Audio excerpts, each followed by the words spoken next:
is your data is data already showing reactions to us starting a war alongside Israel with Iran? Is that showing up in data yet, or are the attitudes toward Israel starting to show up in data about how people might behave in November? Yeah, I mean, we've seen the data, at least on the favorability on the war in general. And again, it's early because we're still only just less than a week into this. But surprisingly, as like generally with any sort of act of war, people tend to rally around the president.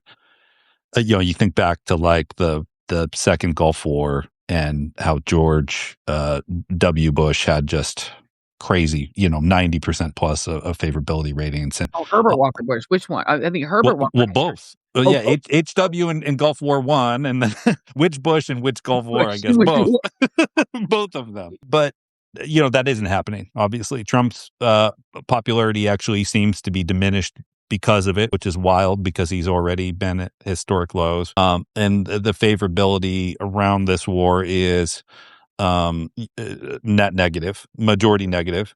And again, I think to a large extent because of all the things we've been talking about, because people are like so clued into this, where it's like you have people saying that this is a distraction from Epstein. It's a wag the dog thing, which is possible. And so, yeah, you're seeing something somewhat interesting and unique happen at this moment where people are so clued in on these other elements that they immediately saw this and said, I know what you're doing.